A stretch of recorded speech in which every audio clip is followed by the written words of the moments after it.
ఉనిక వారి అనుభవాల జ్ఞాపికను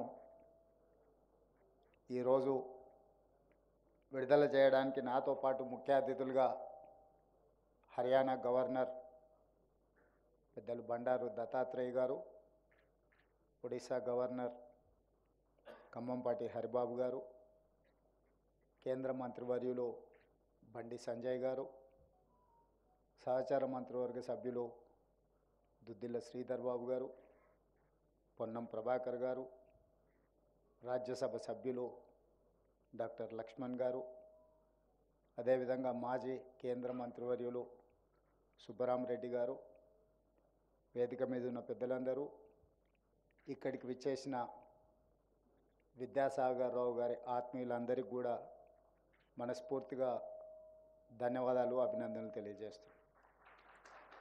ముఖ్యంగా ఈ నిర్వాహకులకు మనస్ఫూర్తిగా అభినందనలు తెలియజేస్తున్నాను. నా 35 సంవత్సరాల విద్యార్థి దశ నుంచే ఈరోజు తెలంగాణ రాష్ట్ర ముఖ్యమంత్రిగా బాధ్యతలు చేపట్టిన ఈ సందర్భం వరకు వివిధ దశలలో పరిచయమైన వాళ్ళు, కలిసి పనిచేసిన వాళ్ళు, మిత్రులు, ఆదర్శంగా తీసుకున్న పెద్దలందరినీ ఒక వేదిక మీద కలవడానికి ఈ సందర్భం చాలా ఉపయోగపడ్డది. అందుకే నిర్వాహకులను మనస్ఫూర్తిగా నేను అభినందించదలుచుకున్నాను. విద్యాసాగర్ రావు గారు అని పిలిస్తే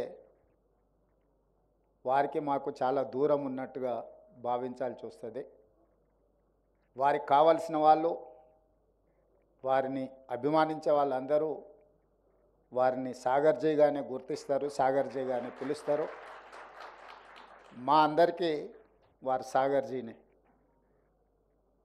ఈరోజు విద్యాసాగర్ రావు గారు విద్యార్థి రాజకీయాల నుంచి ఉస్మానియా యూనివర్సిటీలో వారు అఖిల భారతీయ విద్యార్థి పరిషత్ ప్రతినిధిగా ప్రారంభమై ఆ తర్వాత శాసనసభ్యుడిగా 3 సార్లు బాధ్యత నిర్వహించి ఆ తర్వాత ఉమ్మడి ఆంధ్రప్రదేశ్ భారతీయ జనతా పార్టీ అధ్యక్షుడిగా, ఆ తర్వాత కేంద్ర సహాయ మంత్రిగా, ఆ తర్వాత ఈ దేశంలోనే ఒకటి అత్యంత రాజకీయ చైతన్యం ఉన్న రాష్ట్రం అయితే ఇంకొక రాష్ట్రం ఈ దేశ ఆర్థిక వ్యవస్థనే శాసించగలిగిన శక్తి సామర్థ్యాలు ఉన్న రాష్ట్రం. 2 రాష్ట్రాలకు ఉమ్మడిగా గవర్నర్గా వారి బాధ్యతలు నిర్వహించినరు అంటే వారి సమర్థతను నరేంద్ర మోడీ గారు గుర్తించి వారికి మహారాష్ట్ర, తమిళనాడు గవర్నర్గా అవకాశాలు ఇస్తే 2 రాష్ట్రాలను సమర్థవంతంగా గవర్నర్గా వారు బాధ్యతలు నిర్వహించి తెలంగాణ యొక్క గౌరవాన్ని వారు నిలబెట్టినరు.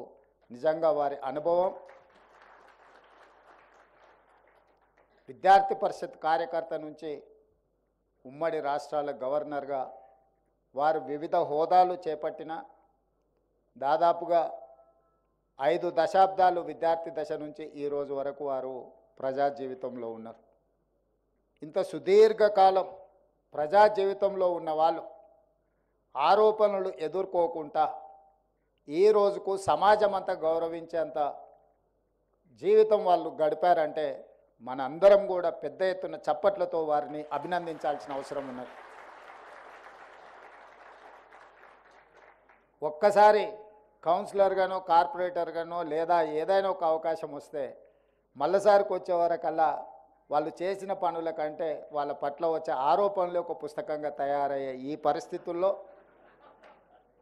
5 దశాబ్దాలు ప్రజా జీవితంలో ఉండి ప్రతిపక్షాలు కూడా సిద్ధాంతపరంగా వారిని విభేదించి ఉండొచ్చు, విధానాలలో వ్యతిరేకించి ఉండొచ్చు, కానీ వ్యక్తిగతంగా వారిని ఎవరు ఎప్పుడు వ్యక్తిగతమైన ఆరోపణల విషయంలో కానీ వారి యొక్క తీసుకున్న నిర్ణయాల పట్ల ఎలాంటి ఆరోపణ లేకుండా వారు తెలంగాణ సమాజానికే ఆదర్శంగా నిలబడే రాజకీయవేత్తగా రాణించినరు. ఇలాంటి వాళ్ళు చాలా అరుదు. ఈరోజు ఆనాడు ఉస్మానియా యూనివర్సిటీలో జైపాల్ రెడ్డి గారు, కేశవరావు గారు ఇలాంటి వాళ్ళ తర్వాత ఉస్మానియా యూనివర్సిటీ విద్యార్థి రాజకీయాలలో ఒకవైపున జార్జ్ రెడ్డి ఇంకొక వైపున సాగర్జీ లాంటి వాళ్ళు ఆనాడు సిద్ధాంతపరంగా ఆనాడు విద్యార్థి రాజకీయాలలో భవిష్యత్ తరాలకు ఆదర్శంగా వాళ్ళు వాళ్ళ నమ్మిన సిద్ధాంతం కోసం గట్టిగా నిలబడ్డారు. ఈరోజు ఏ యూనివర్సిటీలు చూసినా యూనివర్సిటీ విద్యార్థి రాజకీయాలు కాదు, యూనివర్సిటీ కూడా ఉనికిని కోల్పోయే పరిస్థితులు ఈరోజు మన రాష్ట్రంలో ఉన్నాయి. ఈ యూనివర్సిటీలను పునరుద్ధరించవలసిన బాధ్యత యూనివర్సిటీ విద్యార్థి రాజకీయాలలో విద్యార్థులు పాల్గొనవలసిన చారిత్రాత్మకమైన అవసరం ఉన్నదని చెప్పి నేను ఈ సందర్భంగా భావిస్తున్నా. అందుకే నేను ముఖ్యమంత్రిగా బాధ్యత చేపట్టిన ఎంబడే యూనివర్సిటీల యొక్క స్థితిగతులను పరిస్థితులను అంచనా వేసి క్రియాశీలకంగా ఉండే వైస్ ఛాన్సలర్ నియమించి ఈరోజు ఆ వైస్ ఛాన్సలర్స్కి అందరికీ నేను ఆదేశాలు ఇచ్చిన. అధ్యాపక సిబ్బందితో పాటు టీచింగ్ నాన్ టీచింగ్ స్టాఫ్ని అందరినీ నియమించండి. యూనివర్సిటీలకు అవసరమైన నిధులను అవసరమైన ఫ్యాకల్టీలను ఏమి కావాలన్న తెలంగాణ రాష్ట్ర ప్రభుత్వం మీకు అందుబాటులోకి తీసుకొస్తుంది. తిరిగి పూర్వ వైభవం ఈ యూనివర్సిటీలకు తీసుకురావాలి. ఒకనాడు సమాజంలో ఏదైనా సమస్య ఉంటే ప్రజలు ఎదుర్కొంటున్న సమస్యల పట్ల చైతన్యంతో విద్యార్థి పోరాటాలు చేపట్టడం వల్లనే మన ప్రాంతానికి ఒక చైతన్యము.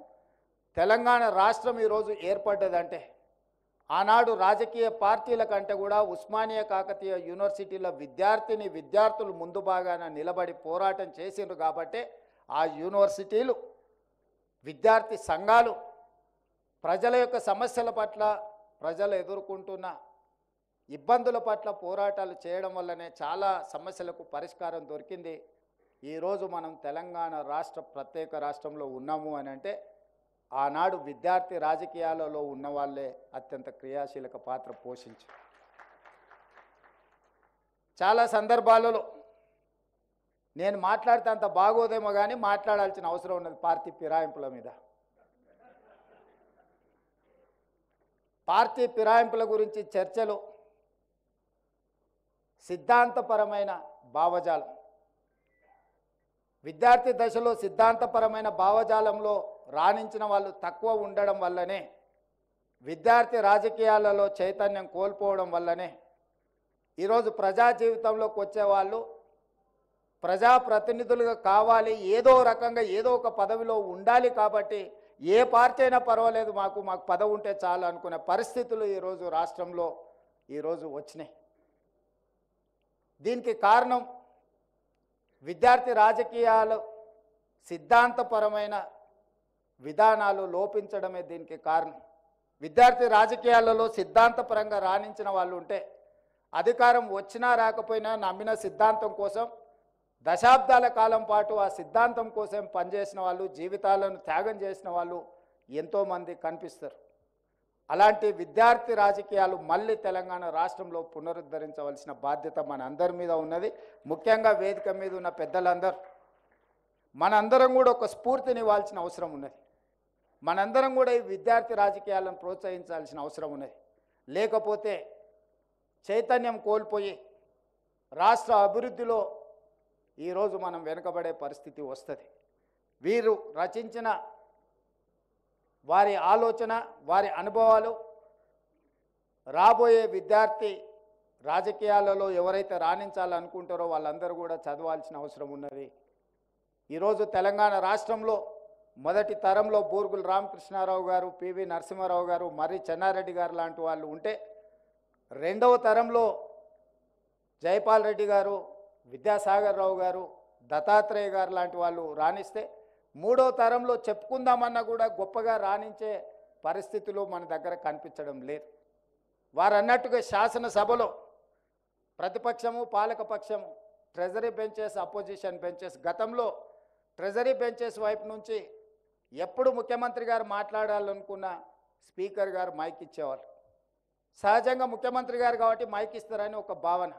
కానీ ప్రధాన ప్రతిపక్ష నాయకుడికి కూడా ఎప్పుడు ఏలు చూపించిన స్పీకర్లు ప్రధాన ప్రతిపక్ష నాయకుడికి మైక్ ఇచ్చి సభానాయకుడికి ఎంత అవకాశము, సభానాయకుడు విషయాలను చెప్పడానికి ఎంత అవకాశం ఇచ్చేదో ప్రధాన ప్రతిపక్ష నాయకుడికి కూడా అంతే అవకాశం ఇచ్చి ప్రభుత్వం తీసుకుంటున్న విధానపరమైన నిర్ణయాలను, పరిపాలనపరమైన అనుమతులను ప్రతిపక్షాలు సలహాలు సూచనలు ఇవ్వడానికి, విమర్శించడానికి, అవసరమైతే నిరసన తెలపడానికి, రాస్తా రోకోలు చేయడానికి నిర్ణయించిందే శాసనసభ.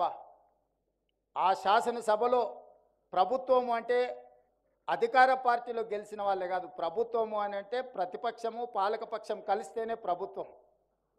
ఈరోజు కాంగ్రెస్ పార్టీలో గెలిచిన 65 మందే ప్రభుత్వం కాదు, 119 మంది శాసనసభ్యులు కలిస్తేనే ప్రభుత్వం. అందులో ఎవరి బాధ్యత వాళ్ళు నిర్వహించడానికి రాజ్యాంగంలో ఎవరికి వాళ్లకు వాళ్ళ పాత్రను విభజించి చూపించారు. ఈ 65 మంది విధానపరమైన నిర్ణయాలు తీసుకుంటారు మంత్రివర్గ ఆమోదంతో. అందులో లోపాలు ఉంటే ఎత్తి చూపడానికి ప్రధాన ప్రతిపక్షానికి ఉంటాయి.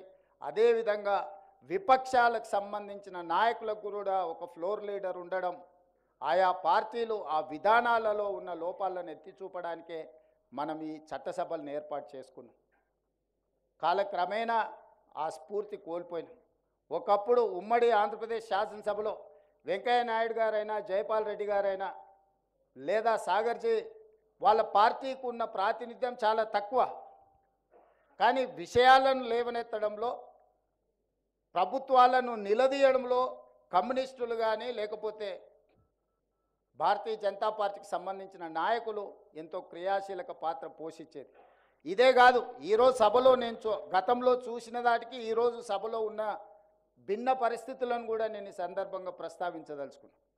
పాలకపక్షానికి ప్రధాన ప్రతిపక్షానికి ప్రతిస్తంభన వచ్చినప్పుడు, అంశాల విషయంలో విభేదాలు వచ్చినప్పుడు, సభ పదే పదే వాయిదా పడ్డప్పుడు ఇలాంటి పక్షాలు, అది కమ్యూనిస్టులు కావచ్చు, భారతీయ జనతా పార్టీ సంబంధించిన నాయకులు కావచ్చు, ఆనాడు సాగర్జీ లాంటి వాళ్ళు లేచి 2 పక్షాల మధ్యలో ఒక సమన్వయం చేసి సభ వాయిదా పడితే స్పీకర్ గారి రూమ్లో పాలకపక్షాన్ని ప్రతిపక్షాన్ని శాసనసభ వ్యవహారాల మంత్రులతో అవసరమైతే ముఖ్యమంత్రులతో కూడా మాట్లాడి ఆ ప్రతిస్తంభనను తొలగించి మళ్ళీ చర్చలు కొనసాగించే విధంగా సభను ముందుకు తీసుకెళ్లడానికి ఆ రోజు సమన్వయం చేసేది. ఆ రోజు అలాంటి సూచనలు సలహాలను ప్రభుత్వాలు పాటించేది. ఈరోజు మా పార్టీ మా ప్రభుత్వం సిద్ధంగా ఉంది. అందుకే నేను వచ్చిన దాదాపుగా ఈ 13 నెలల్లో ఏ ఒక్క రోజు కూడా ప్రతిపక్షానికి సంబంధించిన శాసనసభ్యులను సభల నుంచి మేము బహిష్కరించలేదు. స్పీకర్ గారు కానీ ప్రభుత్వం ప్రతిపాదించలేదు. స్పీకర్ గారు ప్రతిపక్షాలను సభలో నుంచి బయటికి నెట్టివేయలేదు. ఎందుకు అంటే చర్చ జరగాలన్న ఆలోచనతోనే, వాళ్ళ అభిప్రాయాన్ని చెప్పనిద్దాం మనం అన్న ఆలోచనతోటే సభలో నుంచి 13 నెలల ఏ ఒక్క ప్రతిపక్ష సభ్యుని కూడా మేము సభలో నుంచి బహిష్కరించలేదు. ఈ విధానాన్ని ఇంకా ఇంప్రూవ్ చేసుకోవాల్సిన అవసరం ఉన్నది. అదేవిధంగా గోదావరి జలాలకు సంబంధించి చాలా సందర్భాలలో తెలంగాణ ఉద్యమంలో ఇది చాలా క్రియాశీలక పాత్ర పోషించింది. కానీ మొట్టమొదటిసారి ఎడారిగా మారిన తెలంగాణ ప్రాంతం, ముఖ్యంగా ఉత్తర తెలంగాణ ప్రాంతం సస్యశ్యామలం కావాలి అంటే గోదావరి జలాలు ప్రవహించినప్పుడే పాడి పంటలు పండుతాయి, ఈ ప్రాంతం పచ్చగా ఉంటుందని ఇచ్చంపల్లి ప్రాజెక్టు కానీ గోదావరి జలాలను తీసుకొచ్చి ఉత్తర తెలంగాణకు, తెలంగాణ ప్రాంతాన్ని అభివృద్ధి చేయాలని మొట్టమొదటిసారి గోదావరి జలాల మీద సాగర్జీని ఈ కార్యక్రమాన్ని తీసుకొని పాదయాత్రలు చేయడం జరిగింది. ఆ తర్వాత పెద్దలు దేవేందర్ గౌడ్ గారు గోదావరి జలాలను, గోదావరి ప్రాజెక్టులను నిర్మించాలని వారు పాదయాత్ర చేయడం జరిగింది. ఆ తర్వాతనే Congress party doctor YS Rajasekhara Reddy గారు ప్రాణహిత చేవెళ్ళ ప్రాజెక్టును ప్రారంభించి ఈరోజు కొనసాగుతున్న ఈ గోదావరి జలాల మీద నిర్మిస్తున్న ప్రాజెక్టుల గురించి మీకు అందరికీ తెలుసు, నేను వాటి లోతుల్లోకి వెళ్ళదలుచుకోలేదు. కానీ ఆ రోజు సాగర్జీ మొదలుపెట్టిన గోదావరి జలాల వినియోగం ఆలోచన ఈరోజు సంపూర్ణంగా పూర్తి కాలేదు, అది మధ్యలోనే ఉన్నది. ఈ ప్రాజెక్టును తిరిగి ముందుకు తీసుకువెళ్ళాలంటే సాగర్జీ సహకారం సంపూర్ణంగా అవసరం ఉన్నది. గతంలో ఒకసారి గవర్నర్ గారు తేనీటి విందుకు పిలిచినప్పుడు నేను వారితో ప్రత్యేకంగా మాట్లాడిన మహారాష్ట్ర ముఖ్యమంత్రి ఫడ్నవీస్ గారు, ఆ రోజు వారు ఉప ముఖ్యమంత్రిగా ఉండే, సాగునీటి పారుదల శాఖ మంత్రిగా వారు ఉన్నారు, వారితో మీరు మాట్లాడి మహారాష్ట్రలో ముంపుకు గురవుతున్న భూమిని కొంత తెలంగాణ ప్రభుత్వానికి భూసేకరణ కింద మనకు ఇప్పిస్తే తిరిగి మనం గోదావరి జలాలను తెలంగాణ కోసం వినియోగించుకోవడానికి తక్కువ ఖర్చుతో ఎక్కువగా, ఇంతకుముందు దత్తాత్రేయ గారు చెప్పినారు, లిఫ్టుల కంటే కూడా సహజంగా వచ్చే వాటర్ని మనం వాడుకుంటే ఎక్కువ ప్రయోజనం ఉంటుంది, నిర్వహణ ఖర్చు తగ్గుతుంది అని. ఈరోజు ఆ గోదావరి జలాలను ఆ రకంగా వినియోగించుకోవాలి అని అంటే సాగర్జీ అనుభవం, సాగర్జీ పరిచయం ఈరోజు తెలంగాణ రాష్ట్రానికి అవసరం ఉన్నది. ఈరోజు ఫడ్నవీస్ గారు మహారాష్ట్ర ముఖ్యమంత్రిగా ఉన్నారు. వారు మహారాష్ట్ర గవర్నర్గా సేవలు అందించారు. ఫడ్నవీస్ గారు ముఖ్యమంత్రిగా ఉన్నప్పుడు వారు ఖచ్చితంగా వారితో మాట్లాడి తుమ్మిడిహెట్టి దగ్గర మనకు అవసరమైన భూసేకరణ మహారాష్ట్ర ప్రాంతంలో ఏదైతే ఉన్నదో ఆ భూసేకరణకు వారి సహకారం తప్పకుండా తీసుకుంటాం. నాకు ఎలాంటి భేషజాలు లేవు. తెలంగాణ రాష్ట్ర అభివృద్ధిలో భాగంగా ఎవరి సహకారాన్ని తీసుకుంటాను, ఎవరినైనా నేను కలుస్తాను. ఎన్నికలు వచ్చినప్పుడే నా పరంగా రాజకీయాలు, ఎన్నికల తర్వాత తెలంగాణ రాష్ట్ర అభివృద్ధి లక్ష్యంగా అందులో అనుభవం కలిగిన సాగర్జీ లాంటి వాళ్ళ అనుభవాన్ని మనం తీసుకుంటే ఈ తెలంగాణ రాష్ట్రానికి ఎంతో మేలు జరుగుతుంది. నిన్నగాక మొన్న ప్రధానమంత్రి గారితో నేను మాట్లాడినప్పుడు కూడా స్పష్టంగా చెప్పిన, మీరు 5 ట్రిలియన్ ఎకానమీ గురించి ఈ దేశ ఆర్థిక సంపదను పెంపొందించాలని మీరు ఈ దేశం ముందు పెట్టారు. 5 ట్రిలియన్ ఎకానమీకి మనం చేరాలి అని అంటే నా తెలంగాణ రాష్ట్రం నుంచి నేను 1 ట్రిలియన్ ఎకానమీని కాంట్రిబ్యూట్ చేస్తా. 1 ట్రిలియన్ ఎకానమీని కాంట్రిబ్యూట్ చేయాలంటే ప్రధానమంత్రిగా మీరు మాకు కొన్ని అనుమతులు ఇవ్వాలి, కొంత సహకరించాలని సూటిగా ప్రధానమంత్రి గారిని నేను విజ్ఞప్తి చేసిన. అందులో భాగంగా హైదరాబాదు నగరం వేగంగా విస్తరిస్తుంది. విశ్వనగరం కావాలంటే మెట్రో రైలు విస్తరణ జరగాలి. మెట్రో రైలు విస్తరణ జరిగినప్పుడే ఈ నగరం యొక్క అభివృద్ధికి తోడ్పాటు ఉంటుంది. అదేవిధంగా రీజనల్ రింగ్ రోడ్, ఈరోజు ఔటర్ రింగ్ రోడ్, అంతర్జాతీయ ఎయిర్పోర్ట్, ఐటీ కంపెనీలు, ఫార్మా కంపెనీలు ఈరోజు దేశంలోనే మన నగరానికి ఒక గుర్తింపు. మన తెలంగాణ రాష్ట్ర ఆదాయంలో 60% ఈరోజు హైదరాబాదు నగరం నుంచే వస్తుందంటే ఇలాంటి గోదావరి, కృష్ణా నదీ జలాల తాగునీటి ప్రాజెక్టులతో పాటు మెట్రో రైల్ ఇలాంటి ప్రాజెక్టులే ఈరోజు మనం అభివృద్ధి పదం వైపు నడపడానికి ఉపయోగపడ్డాయి. ఇంకా విస్తరించాలి అని అంటే ఇది సరిపోదు. విశ్వనగరంగా మారాలి అంటే మనకు రీజనల్ రింగ్ రోడ్డు కావాల్సిందే. రీజనల్ రింగ్ రోడే కాదు, రీజనల్ రింగ్ రైల్ గురించి కూడా నేను ప్రధానమంత్రి గారి దృష్టికి తీసుకెళ్ళిన.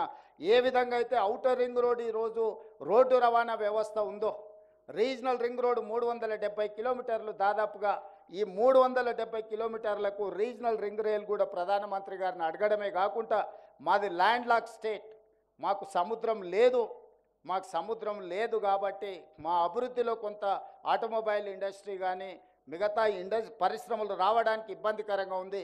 అందుకే మాకు పోర్టులు లేవు కాబట్టి మీరు డ్రై పోర్ట్ పర్మిషన్ ఇవ్వండి. ఆ డ్రై పోర్ట్ నుంచి మనకు బందర్ పోర్ట్కి డెడికేటెడ్ గ్రీన్ఫీల్డ్ హైవేతో పాటు ఒక రైల్వే లైన్ మాకు ఇవ్వండి. దాంతో మాకు పరిశ్రమలు పెరుగుతాయి. మేము ఈరోజు ఆటోమొబైల్ ఇండస్ట్రీని తెలంగాణ ప్రాంతానికి తీసుకురావాలనుకుంటున్నాం. దానికి కూడా మీరు సహకరించాలి అని చెప్పి నరేంద్ర మోడీ గారిని అడగడం జరిగింది. ఇదే కాదు, సుదీర్ఘకాలంగా పెండింగ్ ఉన్న కాజీపేట రైల్వే కోచ్ ఫ్యాక్టరీ కూడా నరేంద్ర మోడీ గారు మనకు మంజూరు చేసిండ్రు. ఆ పనులను కూడా వేగవంతం చేయమని చెప్పి నరేంద్ర మోడీ గారికి నేను విజ్ఞప్తి చేసిన. ఈరోజు ఈ నగరం విశ్వనగరంగా పెరగాలి. పదే పదే చాలా సందర్భాల్లో చర్చలు వచ్చినప్పుడు ఆంధ్రప్రదేశ్తో పోటీ పడదాం, మనకంటే అమరావతి ముందుకెళ్తుంది. మనం అమరావతితోనే ఆంధ్రప్రదేశ్తోనే ఏందా పోటీ పడేది? ప్రపంచంతోనే పోటీ పడదాము. న్యూయార్క్ లేదా, టోక్యో లేదా, దుబాయ్ లేదా, ఈ నగరాలతో పాటు మౌలిక వసతులను పెంపొందించుకుంటే ప్రపంచంతో పోటీ పడే శక్తి తెలంగాణ ప్రజలకు ఉన్నది. అంత ఆలోచన చేయగలిగిన, ముందుకు నడిపించగలిగిన నాయకత్వం ఉన్నది. ప్రపంచంతోనే పోటీ పడదాం. ప్రపంచంతో పోటీ పడాలంటే మిత్రుడు బండి సంజయ్ గారికి నా విజ్ఞప్తి ఒక్కటే, మెట్రో రైలు అనుమతులు మనం తెచ్చుకోవాలి. చెన్నైలో, తమిళనాడులో ప్రతిపక్ష పార్టీ ఉన్నా అక్కడ ఆమోదించారు క్యాబినెట్లో పెట్టి. కర్ణాటకలో కాంగ్రెస్ ప్రభుత్వం ఉన్నా కూడా మోడీ గారు బెంగళూరుకి మెట్రో రైలు ఇచ్చిండ్రు. ఈరోజు ఒకనాడు 2వ స్థానంలో ఉన్న హైదరాబాద్ మెట్రో ఈరోజు 9వ స్థానానికి మనం పడిపోయినాము. ఈ 9వ స్థానం నుంచి మనం ముందుకు రావాలి అంటే పెద్దలు వినోద్ కుమార్ గారైనా, నేనైనా, బండి సంజయ్ గారైనా మెట్రో విస్తరణ కోసం, రీజనల్ రింగ్ రోడ్ కోసం, రీజనల్ రైల్వే లైన్ కోసం, అదేవిధంగా డ్రై పోర్ట్ కోసం, డెడికేటెడ్ గ్రీన్ఫీల్డ్ హైవేతో పాటు రైల్వే లైన్, బందర్ పోర్ట్ కోసం, ఈ తెలంగాణ అభివృద్ధి కోసం మనందరం కలిసికట్టుగా పనిచేయాలి. తమిళనాడులో ఏదైనా విషయం వస్తే, జల్లికట్టు సమస్య వస్తే అందరూ కట్టగట్టుకొని కేంద్ర ప్రభుత్వంతోనే కొట్లాడి జల్లికట్టుకు అనుమతి తెచ్చుకున్నారు. తమిళనాడులో ప్రమాణ స్వీకారం చేస్తే 39 మంది పార్లమెంట్ సభ్యులు తమిళ్లోనే ప్రమాణ స్వీకారం చేశారు. కానీ అక్కడ రాజకీయాలు పూర్తిగా పార్టీల పరంగా విడిపోయి ఉంటాయి. కానీ వాళ్ళ రాష్ట్ర విషయం వచ్చినప్పుడు, వాళ్ళ సంస్కృతి, వాళ్ళ భాష విషయం వచ్చినప్పుడు 100% ఒకటే అయిపోతారు. మనం కూడా తెలంగాణ విషయంలో పెద్దలు కిషన్ రెడ్డి గారు వస్తారనుకున్న వారు వచ్చినుంటే వారికి విజ్ఞప్తి చేసేవాడిని. రాబోయే క్యాబినెట్లో మనం మెట్రో రైలు, ఎందుకంటే క్యాబినెట్ అప్రూవల్ ఉండడం ద్వారా మనం కేంద్ర ప్రభుత్వం సహకారం అందితే వేగంగా ఈ నగరాన్ని అభివృద్ధి చేసుకోవచ్చు. ఈ అభివృద్ధికి సంబంధించిన విషయాలు అదేవిధంగా యంగ్ ఇండియా స్కిల్స్ యూనివర్సిటీ స్కిల్స్ని అప్గ్రేడ్ చేసుకోవాలనుకుంటున్నాం. మనము 1956లో ప్రారంభించిన ఐటీఐలు, ఇండస్ట్రియల్ ట్రైనింగ్ ఇన్స్టిట్యూట్లు, ఆ రోజే సిలబస్ ఇచ్చిందో ఈరోజు అదే సిలబస్తో ముందుకు పోతున్నాం. సర్టిఫికేట్ తీసుకొని బయటకు వస్తే అక్కడ తీసుకుంటున్న ట్రైనింగ్ బయట ఉపయోగం లేదు. వాడు అంబాసిడర్ కార్ మీద ట్రైనింగ్ చేసి వస్తాడు, బయటకు వస్తే అంబాసిడర్ కార్ దొరకదు, వాడు ఏదైనా పని చేద్దామన్నా. అందుకే ఈ మధ్యకాలంలో టాటా సంస్థతో మాట్లాడి ఈ తెలంగాణ రాష్ట్రంలో ఉన్న 65 ఐటీఐలతో పాటు ఇంకొక 10 కలిపి 75 ఐటీఐలను 75 శాసనసభ నియోజకవర్గాలలో వాటిని అప్గ్రేడ్ చేయడానికి ఈ ఐటీఐలను అడ్వాన్స్డ్ టెక్నాలజీ సెంటర్స్గా మార్చి ఈరోజు ప్రపంచంతో పోటీపడి వాళ్ళకు పని కల్పించడానికి, సాంకేతిక నైపుణ్యాన్ని అందించడానికి అవసరమైన సిలబస్ని, అవసరమైన సాంకేతిక నైపుణ్యాలను అన్నిటిని కూడా ఏర్పాటు చేయడానికి ఇప్పుడు టాటాతోని మనం జాయింట్ వెంచర్ చేసిన తెలంగాణ రాష్ట్ర ప్రభుత్వం దీన్ని అప్గ్రేడ్ చేయడానికి 2400 కోట్ల రూపాయలు ఖర్చు అయితే కేవలం 14% 300 కోట్ల రూపాయలు మాత్రమే తెలంగాణ రాష్ట్ర ప్రభుత్వం పెడితే టాటా సంస్థ 2100 కోట్ల రూపాయలతోని 86% వాళ్ళ నిధులతోని తెలంగాణ రాష్ట్రంలో ఉన్న మారుమూల ప్రాంతాలలో ఉండే యువకులకు సాంకేతిక నైపుణ్యంలో శిక్షణ ఇవ్వడమే కాకుండా ఉద్యోగ ఉపాధి అవకాశాలు కూడా వాళ్ళే కల్పిస్తామని బాధ్యత తీసుకున్నారు. ఈరోజు మనం young India skills university PPP మోడల్లో తీసుకున్న పబ్లిక్ ప్రైవేట్ పార్ట్నర్షిప్. గవర్నమెంట్ ఒక ఫెసిలిటేటర్గా మాత్రమే ఉంది. ఆ యూనివర్సిటీ చైర్పర్సన్గా ఆనంద్ మహేంద్ర గ్రూప్ చైర్మన్ని ఈరోజు మనం యంగ్ ఇండియా స్కిల్స్ యూనివర్సిటీ చైర్పర్సన్గా పెట్టినాం. శ్రీనిరాజును వైస్ చైర్మన్గా పెట్టినాం. బోర్డ్ ఆఫ్ డైరెక్టర్స్లో ఈరోజు అపోలో లేకపోతే రెడ్డి ల్యాబ్స్ అన్ని కంపెనీలలో లిజెండ్స్ ఎవరైతే కంపెనీలు ఉన్నారో వాళ్ళందరినీ బోర్డులో డైరెక్టర్లుగా పెట్టినాం.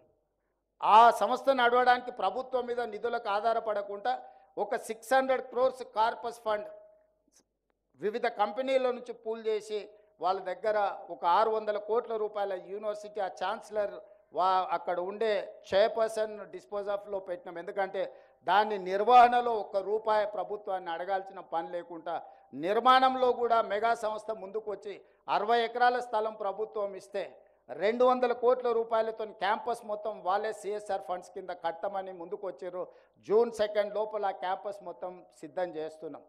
ఇవాళ స్పోర్ట్స్ ఇష్యూలో కూడా 140 కోట్ల మంది ఉన్న ఈ జనాభా ఒక్క ఒలింపిక్లో మనం గోల్డ్ మెడల్ కూడా సాధించుకోలే. నేను మొన్న సౌత్ కొరియా పర్యటనకు పోతే ఆ దేశం 32 మెడల్స్ తెస్తే నేను సౌత్ కొరియన్ స్పోర్ట్స్ యూనివర్సిటీకి పోతే 16 మెడల్స్ ఒక్క యూనివర్సిటీలో వచ్చినాయి. క్యాంపస్ ఎంత ఉందంటే 30 ఎకరాలు ఉంది. ఒక అమ్మాయి 3 గోల్డ్ మెడల్స్ తీసుకొచ్చింది ఆర్చరీలో. ఆ అమ్మాయిని నేను కలిసిన. సో అంత చిన్న దేశము, ఒక హైదరాబాద్ జనాభా ఎంత ఉందో 10 మిలియన్ పాపులేషన్ ఉండే కంట్రీ ఈరోజు 32 మెడల్స్ ఒలింపిక్స్లో తెస్తే ఇంత పెద్ద భారతదేశం 140 కోట్ల జనాభా మనం ఈరోజు చాలా వెనుకబడి ఉన్నాం. అందుకే సేమ్ పీపీపీ మోడల్ని యంగ్ ఇండియా స్పోర్ట్స్ యూనివర్సిటీని మనం పాలసీని అడాప్ట్ చేసుకున్నాం. తొందరలోనే అద్భుతమైన స్పోర్ట్స్ యూనివర్సిటీనే కాకుండా అకాడమీని కూడా మనం స్టార్ట్ చేస్తున్నాం. 2028 ఒలింపిక్స్లో తెలంగాణ రాష్ట్రం నుంచే మనం గోల్డ్ మెడల్ సాధించే విధంగా వాళ్ళకి శిక్షణ ఇవ్వాలి అని మన ప్రభుత్వం టార్గెట్గా పెట్టుకొని ముందుకు వెళ్తున్నాం. ఇవన్నీ కార్యక్రమాలు నా ఒక్కడితో సాధ్యమయ్యేటివి కావు. విధానపరమైన నిర్ణయాలు మా ప్రభుత్వం తీసుకుంటుంది, మీరు అందరూ సహకరించాలి. అందుకే ఈ విషయాలన్నీ కూడా ఈ వేదిక మీద పెద్దలందరూ కేంద్ర ప్రభుత్వాన్ని ప్రభావితం చేయగలిగిన వాళ్ళు, నరేంద్ర మోడీ గారి నుంచి అనుమతులు ఇప్పించగలిగిన వాళ్ళు ఈ వేదిక మీద ఉద్దండులు అందరూ ఉన్నారు. ఇది మన రాష్ట్రం యొక్క బాధ్యత. మీ అందరితో కలిసి రావడానికి, మీతో పాటు నడవడానికి మా లక్ష్మణన్న ముందు ఉండాలి. ఎందుకంటే వారికి అన్నీ తెలుసు. నేనే ముందు ఉండాలనే ఆలోచన నాకేం లేదు. ఎవరైనా దీన్ని ముందుకు తీసుకెళ్తే ప్రధానమంత్రి గారిని కలిసి మన రాష్ట్రానికి కావాల్సినవి మనం తెచ్చుకుందాము. ఇదొక మంచి అవకాశం, గొప్ప అవకాశం. ఇలాంటి గొప్ప అవకాశం జారవిడ్చుకుంటే మన రాష్ట్రం వెనుకబడుతుంది. మోడీ గారు డ్రీమ్ అయిన 5 ట్రిలియన్ ఎకానమీలో తెలంగాణ రాష్ట్రం 1 ట్రిలియన్ ఎకానమీని కాంట్రిబ్యూట్ చేయాలన్న ఆలోచన తెలంగాణ రాష్ట్ర ముఖ్యమంత్రిగా నాకు ఉన్నది. ఈ రాష్ట్రాన్ని అభివృద్ధి పదం వైపు నడిపించాల్సిన బాధ్యత మన అందరి మీద ఉన్నది. శ్రీరామచంద్రమూర్తి గారు వారి అనుభవాలు విద్యాసాగర్ జీతో ఉన్న విషయాలను కూడా వారు ప్రస్తావించారు. సాగర్జీకి ఓపిక, అనుభవం ఉన్నది. వారి ఓపికను, అనుభవాన్ని నరేంద్ర మోడీ గారు దేశం కోసం వినియోగించుకుంటారని భావిస్తూ మీ అందరి దగ్గర సెలవు తీసుకుంటున్న మిత్రులారా, ధన్యవాదాలు.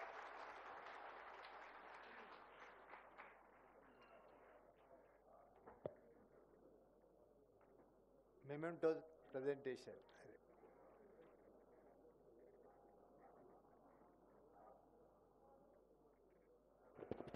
గౌరవనీయులు శ్రీ చెన్నమనేని విద్యాసాగర్ గారిని వేదిక మీద ఉన్న అతిథులని సత్కరించాలని కోరుతున్నాను.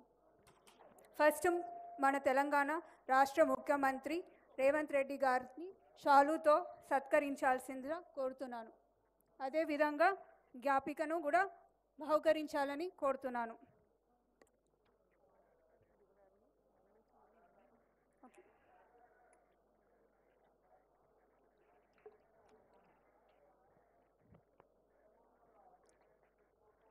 నెక్స్ట్ బండారు దత్తాత్రేయ గారిని షాలుతో సత్కరించాలని కోరుతున్నాను.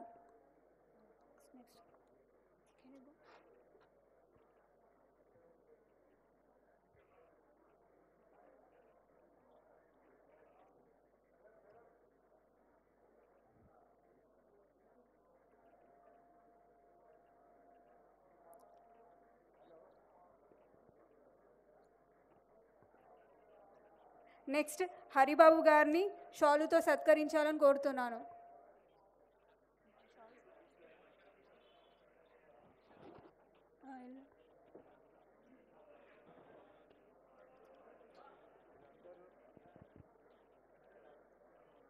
నెక్స్ట్ బండి సంజయ్ గారిని షాల్తో సత్కరించాలని కోరుతున్నాను.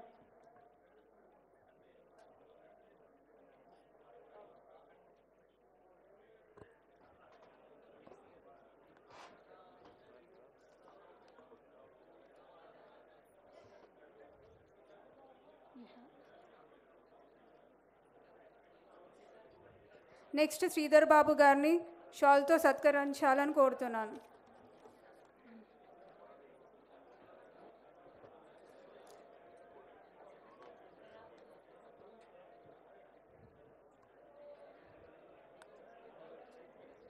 నెక్స్ట్ పొన్నం ప్రభాకర్ గారిని షాల్తో సత్కరించాలని కోరుతున్నాను.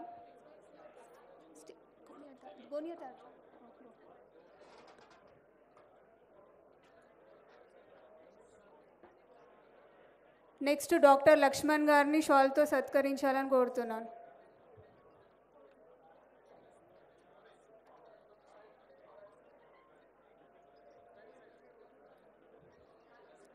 నెక్స్ట్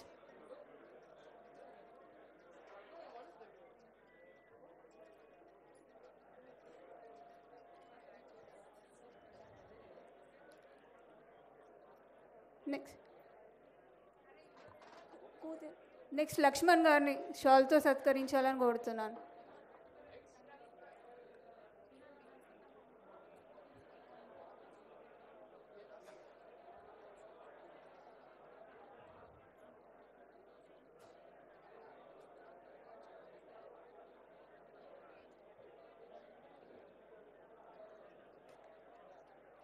నెక్స్ట్ సుబ్బరామరెడ్డి గారిని షాల్తో సత్కరించాలని కోరుతున్నాను.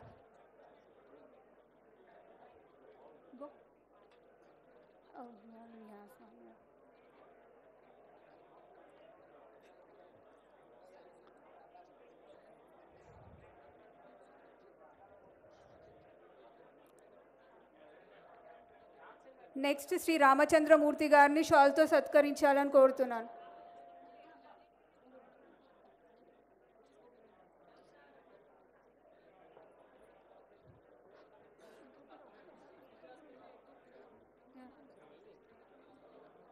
నెక్స్ట్ విజయ్ కుమార్ గారిని కూడా షాల్తో సత్కరించాలని కోరుతున్నాను.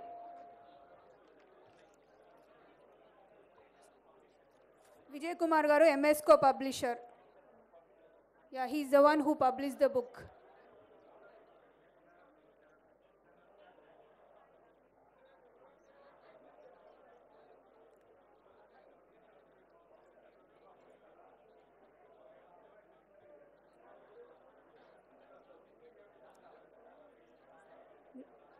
Now, vote of thanks by Dr. Deepa.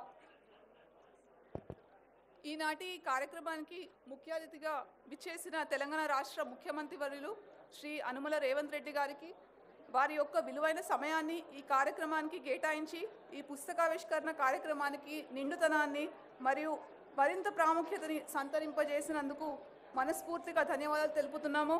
అలాగే హర్యానా గవర్నర్ శ్రీ బండారు దత్తాత్రేయ గారు, ఒడిశా గవర్నర్ హరిబాబు గారు, కేంద్ర హోంశాఖ సహాయ మంత్రివర్యులు శ్రీ బండి సంజయ్ కుమార్ గారు మరియు మన తెలంగాణ రాష్ట్ర మంత్రివర్యులు శ్రీధర్ బాబు గారు, మరి పొన్నం ప్రభాకర్ గారు, రాజ్యసభ ఎంపీ లక్ష్మణ్ గారు, శ్రీ బోయిన్పల్లి శ్రీనివాసరావు గారు, ప్రతిమా సంస్థల అధినేత, మరియు బోయిన్పల్లి వినోద్ కుమార్ గారు, ఫార్మర్ కరీంనగర్ ఎంపీ, ఇంకా శ్రీ సుబ్బిరామిరెడ్డి గారు, సీనియర్ జర్నలిస్ట్ శ్రీ రామచంద్రమూర్తి గారు, మరియు ఎంఎస్కో సంస్థ పబ్లికేషన్స్ సంస్థ యజమాని శ్రీ విజయ్ కుమార్ గారు, మరియు ఈ కార్యక్రమానికి విచ్చేసిన ఇతరత్ర శాసనసభ్యులు, పార్లమెంట్ సభ్యులు, మరియు మా ప్రింట్ ఎలక్ట్రానిక్ మీడియా సహచరులందరికీ కూడా మరి ధన్యవాదాలు తెలుపుతున్నాము.